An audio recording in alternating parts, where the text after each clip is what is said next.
Hello everyone, I am Rishi here and welcome back to another YouTube video.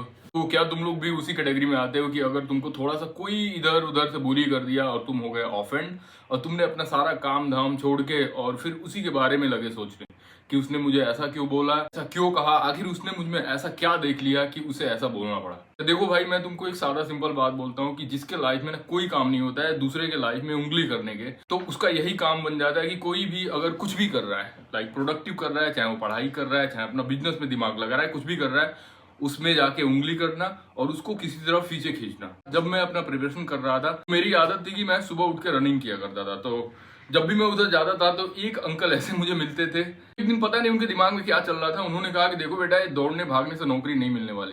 तो मैं थोड़ा सा शॉक हो गया कि पता नहीं अंकल कैसे बोल रहे हैं, उनको कैसे पता कि ये मैं दौड़ रहा हूँ ताकि मुझे कोई जॉब मिल जाए। मैं तो अपना इधर मेडिकल का प्रिपरेशन कर रहा था। बट वन डे, एक दिन ऐसा आया कि उसी साल मैंने नीट का एग्जाम दिया और मेरा सिलेक्शन हो गया।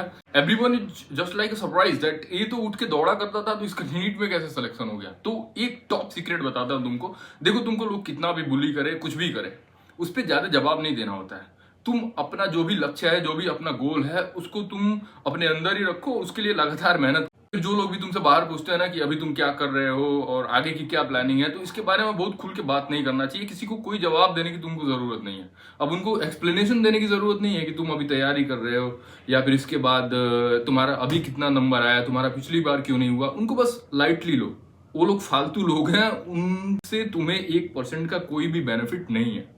तुम बस अपना तैयारी करते रहो और उनके बातों का जवाब देने का तरीका है कि बोल दो हाँ, पढ़ाई वढ़ाई चल रही है, अभी मैंने दिया था एग्जाम कुछ हो तो रहा नहीं है, तो देखता हूँ कुछ अभी हो सकता है तो कुछ करूंगा। इस टाइप से कुछ अगर लाइटली जवाब दोगे ना तो 2-4 दिन के बाद वो सब पूछना ही बंद कर देंगे। उनको लगेगा कि ये मेरी तरह ये भी चूतिया है, ये भी क्या ही कर लेगा। मैं लिख के देता हूँ कि एक दिन जब तुम ये सारी चीजें अवॉइड करके, उनका बुली अवॉइड करके, उनको जवाब न देके जब अपने काम में तुम कामयाब हो जाओगे, then they will be surprised. उस समय वो तुमसे वो सारी चीजें पूछने लायक भी नहीं बचेंगे कि ये चीजें तुम कैसे कर लिए, क्योंकि उनको तो यही था ना कि कैसे भी इसका ना हो और फिर ये भी हमारे ही कैटेगरी में आ जाए, हमारे साथ चबूतरे पे जाके बैठ के बात करे और बस बकवास हो जाए इसकी लाइफ। तो तुम चाहते हो कि तुम्हारे लाइफ में कुछ अच्छा हो, तो चीजों को अवॉइड करना सीखो। तो अवॉइड करना एक ऐसी चीज है ना जिससे तुम अपने लाइफ में बहुत सारे जो भी तुम्हारे स्ट्रगल्स आ रहे हैं, जो भी परेशानी आ रही है, उसमें और परेशानी जोड़ने से बच जाओगे। तो प्रिपरेशन करना एग्जाम के लिए, कंपटीशन के लिए, खासकर जेई और नीट जैसे एग्जाम में इतना सारा कंपटीशन है, तो उसमें ऑलरेडी इतनी प्रॉब्लम्स है। तुमको कितने सारे प्रॉब्लम सॉल्व करने हैं, यहाँ पे 10-10, 12-12 घंटे डेली बैठ के पढ़ना है और ऊपर से ये सारी चीजें, ये सारे प्रेशर अपने दिमाग पे अगर तुम बैठा लोगे कि ये अंकल मुझे ये बोल रहे हैं, इनको ये रिलेटिव मुझे ये पूछ रहा है, तो इसको क्या जवाब देंगे। तो तब तुम टाइम का डिवाइड ही कर दोगे ना, तो तुम्हारे पढ़ने का जो टाइम है वो डिवाइड हो जाएगा कि उनको जवाब देने जा रहे हो कि तुम पढ़ाई कर रहे हो। थोड़ा स्मार्ट बन जाओ और थोड़ा स्मार्ट के साथ साथ थोड़ा मैच्योर भी बन जाओ। यू आर ऑलरेडी पास, या फिर तुम 12th में हो। हाई स्कूल पास करने के बाद थोड़ा दिमाग तो आ ही जाता है भाई। तो अगर तुम 12th में हो या फिर ऑलरेडी पास हो चुके हो, तो इन लोगों को अवॉइड करना सीखो। उन लोगों का रिस्पेक्ट करो जो तुम्हारी मेहनत का कद्र करते हैं, तुम्हारे मेहनत का रिस्पेक्ट करते हैं, तुम्हारे पेरेंट्स का रिस्पेक्ट करते हैं कि तुम्हारे पेरेंट्स तुम्हारे लिए इतना सारा कर रहे हैं। वो जाके तुम्हारे पेरेंट्स को प्रेज करते हैं कि हाँ, आपका लड़का कितना बढ़िया काम कर रहा है, बैठ के मेहनत से पढ़ाई करता है। अदरवाइज इन सब बातों को कि तुम कितना और भी पढ़ लो, तुम्हारा कुछ नहीं होने वाला, तुम करोगे वही जो तुम्हारे अभी खानदान में करते आए हैं लोग, तो इस सारे मिथ को तोड़ने का एक ही तरीका है, इन लोगों से दूरी बनाओ, इन लोगों को जवाब देना बंद करो। जवाब तुम बस एक ही चीज से दे सकते हो कि अगर तुम्हारा सिलेक्शन हो गया इधर, तो ये सारे लोग जो भी तुमसे ये सारी बातें पूछ रहे हैं, जो भी उल जलूल बातें तुमसे कर रहे हैं, तुमको आगे मेंटली परेशान कर रहे हैं, ये तुम्हारे लाइफ से यूं गायब हो जाएंगे, तुमको पता भी नहीं चलेगा। उनको तुमसे बात भी करने में शर्म आएगी और तुम्हारे स्टैंडर्ड तो ऑलरेडी बहुत बड़ा हो चुका होगा। तो फिर से बोल रहा हूं कि जो भी तुमको बुली करता है, जो भी तुमसे उल जलूल बातें करता है, तुमको मेंटली टॉर्चर करने के लिए कुछ उल्टी सीधी बातें बोल दे रहा है कि 10 साल से पढ़ रहा है, 5 साल से पढ़ रहा है, केवल पढ़ता ही जाता है, इसके सिवा इसके लाइफ में कुछ नहीं है, तो इन सब बातों को अवॉइड करना सीखो।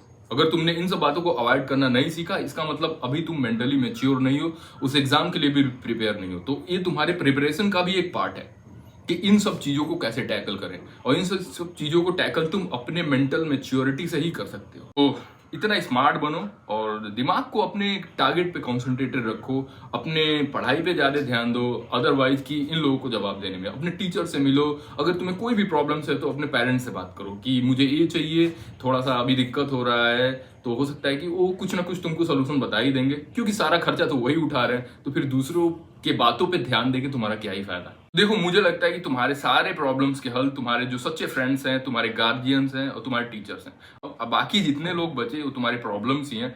तो प्रॉब्लम को हम क्या करते हैं, गले लगाते हैं या फिर उसको हम अवॉइड कर देते हैं, उसको धक्का देके भगा देते हैं। लाइक ऑल दैट, तुम प्रिपरेशन के फील्ड में कूदे हो तो इतना जान लो कि ये चीजें भी तुम्हारी प्रॉब्लम्स बनने वाली हैं और इसको कैसे हटाना है ये तुम दिमाग लगाओ। अपने पेरेंट्स से बात करो कि ये अंकल ऐसा बकवास करता रहता है, तो वो कुछ ना कुछ बताएंगे कि वो किस टाइप का आदमी है, उनके खुद के बच्चे क्या कर रहे हैं। नहीं होता है कि अगर किसी के खुद के बच्चे नालायक हो गए ना तो वो चाहते हैं कि ये कैसे कुछ अच्छा कर सकता है। बट तुम अपने ड्रीम पे भरोसा रखो, अपने पेरेंट्स पे भरोसा रखो, अपने पेरेंट्स के होप पे खरा उतरने के लिए जितने भी अबाड़ कबाड़ हैं इस पे ध्यान मत दो, इनको बस रद्दी समझो। They are just stress in your life. वो 2-4 लोगों से कोई फर्क नहीं पड़ेगा, ज्यादा स्ट्रेस लेने की जरूरत नहीं है। और जो भी ये बकचोदी तुम्हारे साथ करते रहते हैं उनसे बस सिंपल सा मतलब है, उनसे बहुत मतलब नहीं रखना है। तो देखो, इस वीडियो के लास्ट में यही बोलूंगा, just trust the process, focus on your dream and just work hard for it. अपने ड्रीम पे भरोसा रखो, अपने मेहनत पे भरोसा रखो और अपने गार्जियन पे भरोसा रखो। बाकी जितने लोग हैं उन पे ध्यान देने की जरूरत नहीं है। दे आर जस्ट, उन्हें होता है कि कबाब में थोड़ी सा हड्डी बनने की कोशिश करते हैं, तो उस हड्डी को निकाल के ऐसे फेंक दो। Just do all that whatever you wanted to do. तो आई होप कि तुमको ये वीडियो पसंद आया। अगर तुम्हें वीडियो पसंद आया तो प्लीज इसको लाइक करो, सब्सक्राइब करो मेरे इस चैनल को और शेयर करो उन सारे फ्रेंड्स के साथ who have a courage to have a dream और उसको पूरा करने का दम रखते हैं। तो फिर मिलते हैं एक नए वीडियो में, तब तक के लिए बाय बाय।